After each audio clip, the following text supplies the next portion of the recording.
मिलेगी। ये लोग मीडिया आज बंद है इस पर, कोरोना पे कार्यक्रम करते हैं मगर संतों की हत्या हो गई। और भारत में जहां पे 80% आचार्य विक्रमादित्य, 80% हमारी आबादी हिंदू है, 80% आबादी सनातन धर्म को मानती है। यहां पे हिंदू होना, गेरुआ पहनना पाप हो गया है। मैं पूछता हूं और पूछता है भारत आज कि आज अगर कोई मौलवियों या पौधरियों को इस तरह मारता तो फिर क्या लोग शांत होते? तो क्या होता पूरे देश के अंदर? एंटोनिया बल्ला मचा देते, क्या क्या नहीं जला दिया। इटली वाली सोनिया गांधी चुप रहती? मैं पूछता हूं अगर कोई पादरियों की हत्या करता प्रमोद कृष्णन, तो आपकी पार्टी, आप अपने आप को आचार्य कहते हैं, आपकी पार्टी और आपके पार्टी के रोम से आए हुए इटली वाली सोनिया गांधी चुप नहीं रहती। आज वो चुप है, मन ही मन में मुझे लगता है वो खुश है। बिल्कुल वो खुश है कि संतों को सड़कों में मारा गया, जहां पे उनकी सरकार है। रिपोर्ट भेजेगी वो इटली में रिपोर्ट भेजेगी। मैं बोल रहा हूं वो इटली में रिपोर्ट भेजेगी। देखिए जहां पे मैंने एक सरकार बना ली वहां पे हिंदू संतों को मैं मरवा रही हूं और वहां से वाहवाही मिलेगी उसको विक्रमादित्य की। वाह बेटा वाह, बहुत अच्छा किया सोनिया गांधी, एंटोनिया माइनो। शर्म आनी चाहिए इन लोगों को। क्या उनको लगता है कि हिंदू चुप रहेंगे? आज बता दीजिए प्रमोद कृष्णन को, क्या हिंदू चुप रहेंगे? सुहागिन यही बनी, माँ यही बनी, मैं विधवा आपकी आंखों के सामने हुई। इस देश की सबसे महान पुत्री इंदिरा जी ने अपनी सांस मेरी बाहों में तोड़ी। मेरे खून की एक एक बूंद कहती है कि ये मेरा वतन है, ये मेरा। अर्नब गोस्वामी ने अपने रिपब्लिक टेलीविजन के ऊपर महाराष्ट्र पालघर के जो हुआ, बहुत शर्मनाक हुआ जो कुछ भी हुआ है, उसके ऊपर पूरा एक डिबेट किया, उसे कम्युनल किया, उसे सांप्रदायिक किया, उसे धर्म से जोड़ दिया। और कांग्रेस की अध्यक्षा श्रीमती सोनिया गांधी जी को लेकर जितनी अभद्रता वो कर सकते थे उन्होंने वो की। लोग चाहते थे कि पालघर महाराष्ट्र में 3 लोगों को, 3 इंसानों को एक भीड़ ने मार डाला। भीड़ ने 3 इंसानों को मार डाला। कानून को अपना काम करना चाहिए था और कानून अपना काम कर भी रहा है। लोग चाहते थे कि जो 3 इंसान मर रहे हैं उनमें इंसान से ज्यादा उनका धर्म पहले देखा जाए, उनके कपड़े देखे जाए, उनका धर्म देखा गया, उनका पहनावा देखा गया और उन्हें पहचाना गया कि वो हिंदू और साधु संत हैं। लेकिन मारने वाले कौन है इस पे सोचें, उसकी जांच हो। उससे पहले जितने भी लोग थे वो उसे पूरी तरह सांप्रदायिक रंग देने, हिंदू मुस्लिम देने शुरू हो गए और अपनी राजनीतिक रोटियां सेकना उन्हें मौका मिल गया था कि इस मौके से हाथ से नहीं जाना देना है। और उन्होंने बिना इसकी जांच हुए, बिना सच्चाई सामने आए हुए इस पे ये फसाद फैला दिया कि एक धर्म के लोगों ने भीड़ में शामिल होकर दूसरे धर्म के लोगों को मार डाला है। लेकिन सच्चाई सामने आ चुकी है। 101 लोगों के ऊपर एफआईआर दर्ज हो चुकी है और 101 लोग जिन पे एफआईआर दर्ज हुई है, जिन्हें गिरफ्तार कर लिया जा चुका है, वो उसी धर्म के हैं जिस धर्म के ये 3 लोग मार दिए गए हैं। महाराष्ट्र गवर्नमेंट में तुरंत कार्रवाई करते हुए 101 लोगों पर एफआईआर दर्ज किए, उन्हें गिरफ्तार कर लिया। और मैं पूरी उम्मीद करती हूं महाराष्ट्र सरकार बिना समय व्यर्थ किए फास्ट ट्रैक कोर्ट, जी हां, फास्ट ट्रैक कोर्ट में इस मामले को चलाए और 3 महीने से 6 महीने के अंदर इन सभी 101 लोग जो उसी सेम धर्म के हैं, भीड़ बनकर मार दिया गया, उनको सख्त से सख्त सजा मिलनी चाहिए। कानून किसी का धर्म, किसी की जाति, किसी की भाषा, किसी का पॉलिटिकल एफिलिएशन बिल्कुल नहीं देखना चाहिए और होनी चाहिए। और उम्मीद है ये कार्रवाई महाराष्ट्र की सरकार जरूर करेगी। अब बात आती है अर्नब गोस्वामी ने बस जैसे ही पता लगा एक मौका हाथ में लगा है उसे वो जाने नहीं देना चाहते थे, जिसके लिए उन्होंने एक डिबेट बुलाई जिसमें साधु संत और हर एक को बुलाकर बैठा लिया और बिल्कुल एग्रेसिव होकर अर्नब गोस्वामी ने सोनिया गांधी तक के ऊपर गाली गलौज करना शुरू कर दिया। आज सोनिया गांधी जी की उम्र 73 है। इस साल 74 साल की सोनिया गांधी जी पूरी हो जाएंगी।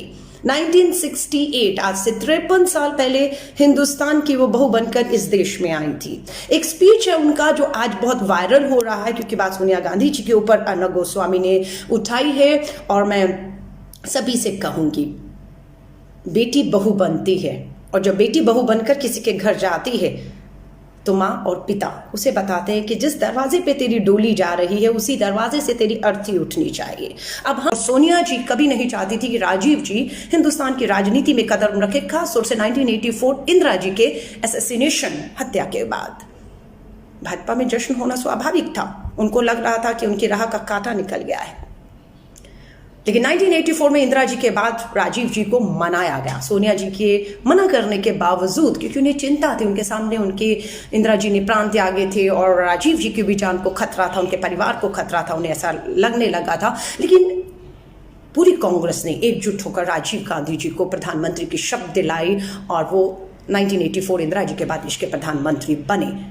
लेकिन सोनिया जी ने साथ नहीं छोड़ा, पूरी अफवाहें फैला दी गई 1984 के बाद कि अब राजीव जी का राजनीति में इंटरेस्ट नहीं है, सोनिया गांधी जी उन्हें राजनीति में आने नहीं देना चाहती। अब राहुल जी की उम्र 14 साल थी और प्रियंका गांधी की उस समय उम्र 12 साल थी। अब देश छोड़कर, देश का सारा खजाना देश को लूट कर भाग जाएंगे। ये उस समय जो है अफवाहें फैलाई जाती थी संघ और भाजपा के द्वारा कि बदनाम किया जाए, नहीं भागने वाले हैं, लेकिन वो भागे नहीं।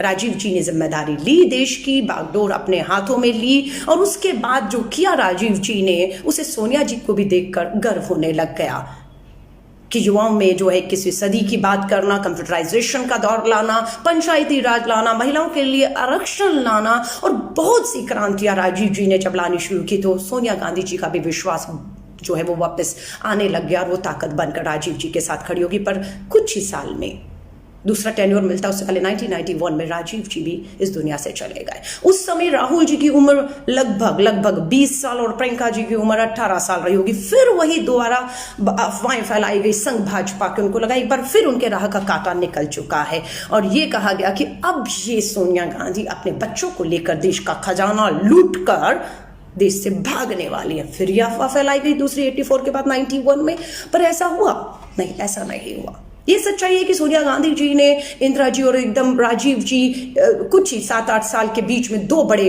हादसे हुए, दो बड़ी शहादतें हुई और जिससे वो स्वाभाविक है, एक माँ थी, अकेली रह गई थी, एक डरना स्वाभाविक था। हिंदुस्तान की राजनीति किस तरफ जा रही थी, उन्होंने अपने आप को हिंदुस्तान की राजनीति कांग्रेस से पूरी तरह से 1991 के बाद काट लिया और पूरी तरह अपनी घर गृहस्थी और भाजपाई पूरे 7-8 साल तक संघ के लोग अफवाह फैलाते रहे कि ये भागेंगी, जाएंगी, पर ऐसा हुआ नहीं। मुझे याद है 1997 कांग्रेस प्लेनरी सेशन कलकत्ता में हुआ था। मैं उस समय लगभग 21 वर्ष की थी, पर NSUI national student union of India Congress के छात्र संगठन की राष्ट्रीय अध्यक्ष थी और मैं भी कांग्रेस के उस प्लेनरी सेशन कलकत्ता के मंच पर थी जहां पर श्रीमती सोनिया गांधी जी को पूरी कांग्रेस ने आह्वान कर आने के लिए आमंत्रित किया था और श्रीमती सोनिया गांधी जी 1997 में कांग्रेस के मंच पर आई। वहां उन्होंने पहली बार 1991 के बाद 97 में पहली बार वो पब्लिक में आई और उन्होंने वहां पर कांग्रेस की प्राथमिक सदस्यता ग्रहण किया। 1998 में उस समय भी कांग्रेस के छात्र संगठन की NSUI की राष्ट्रीय अध्यक्ष थी। वो जो दौर था कि कांग्रेस बिल्कुल नीचे की तरफ जा रही थी, संगठन का कुछ पता नहीं था, देश की सरकारों में पता नहीं कितने प्रधानमंत्री जो है वो एक के बाद एक बदल रहे थे, अस्थिरता का दौर था और उस समय श्रीमती सोनिया गांधी जी से 1998 में कांग्रेस की कमान संभालने के लिए कहा गया क्योंकि देश के लिए कांग्रेस का एक रहना, कांग्रेस का मजबूत रहना बहुत जरूरी था और कांग्रेस को एक रखने का काम, मजबूत करने का काम और आगे ले जाने का काम अगर कोई कर सकता था तो वो श्रीमती सोनिया गांधी जी। ये कांग्रेस कांग्रेस की एक विश्वास था। मैं उस दौर में एनओसी की राष्ट्रीय अध्यक्ष थी, इसलिए बहुत करीबी से उस सारे घटनाक्रम को मैं देख रही थी। और सोनिया गांधी जी ने उस समय मान लिया, तैयार हो गई कि मैं कांग्रेस की जिम्मेदारी लेने को तैयार हूं, बट चुनाव के माध्यम से।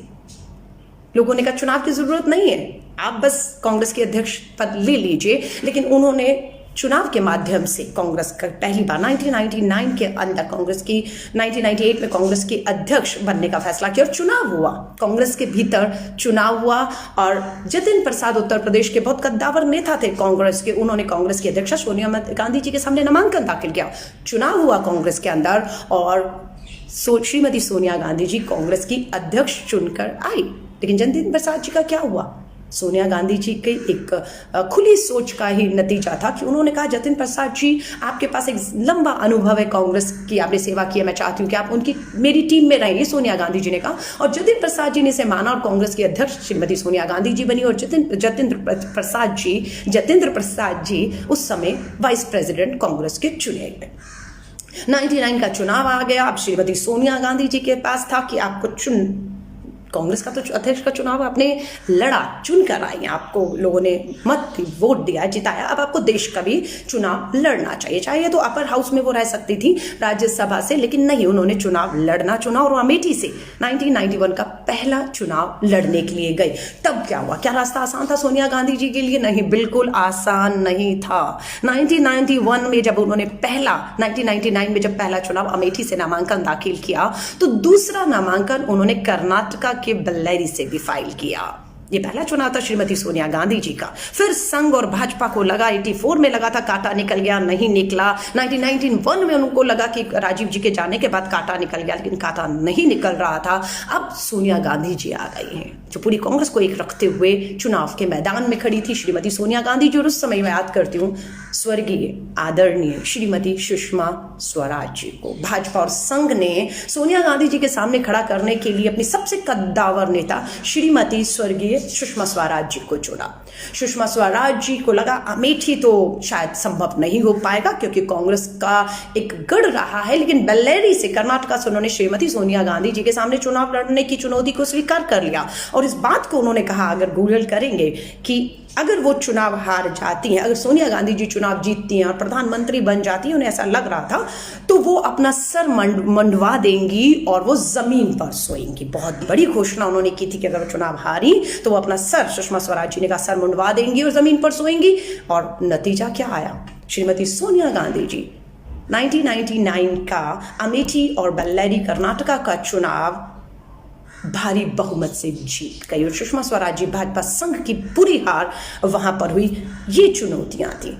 कांग्रेस के अंदर भी उनको चुनौती आई थी जब 1999 में चुनाव जीत कर आई, 1998 में अध्यक्ष बनी, तब शरद पवार जी और हमारी सांगमा जी तो रही नहीं अब दुनिया में, तारिक अनवर जी, इन लोगों ने काफी विरोध किया था। उन्हें लगता था सोनिया जी अध्यक्ष बन गई हैं तो सोनिया जी प्रधानमंत्री की भी दावेदारी करेंगी, इसीलिए उन्होंने उसका विरोध किया। और विरोध के चलते, क्योंकि सोनिया जी चुनकर आई थी, अध्यक्ष बनी थी, देश का चुनाव जीता था 1999 का उन्होंने 2 जगहों से। उसके बाद पार्टी के अंदर अनुशासनहीनता के तौर पर से देखते हुए तीनों नेताओं को पार्टी से बाहर कर दिया गया।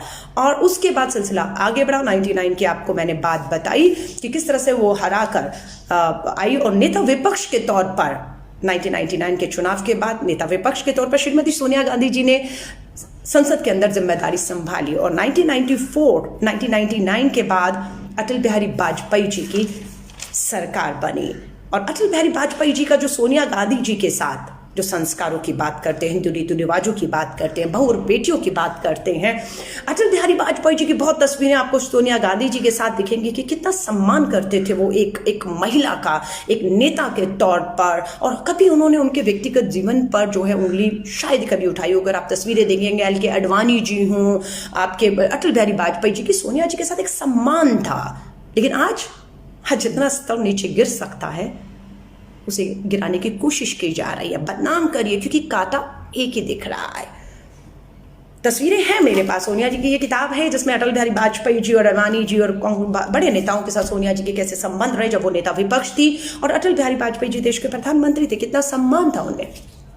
1999 के बाद जो है अगला चुनाव 2004 का आया। सोनिया गांधी जी की अध्यक्षता में चुनाव लड़ा ही नहीं गया, जीता गया। अटल बिहारी वाजपेयी जी की सरकार हार गई और 2004 में कांग्रेस सबसे बड़ी पार्टी बनकर उभरी। अब यहाँ पर देखना था कि कांग्रेस के अंदर से आवाज उठी कि श्रीमती सोनिया गांधी जी को प्रधानमंत्री बनना चाहिए। ये 2004 की बात कर रही, जो भाजपा हार गिर कांग्रेस ने वापसी की थी। अब फैसला सोनिया गांधी जी को करना था। पूरी कांग्रेस चाहती थी कि सोनिया गांधी जी के नेतृत्व में चुनाव लड़ा गया है और ये वापसी उनकी वजह से संभव हुई है। 7 साल 8 साल के बाद वो वापसी हुई थी पीवी नरसिम्हा राव जी की सरकार के बाद। तो सोनिया जी को पदभार संभालना चाहिए, पर सोनिया गांधी जी ने भावुक एक भाषण दिया और सबकी बात को सुना और फैसला लिया कि नहीं, मैं प्रधानमंत्री नहीं बनूंगी। प्रधानमंत्री के नाम के तौर पर डॉक्टर मनमोहन सिंह जी का नाम श्रीमती सोनिया गांधी जी ने आगे किया। ये त्याग श्रीमती सोनिया गांधी जी।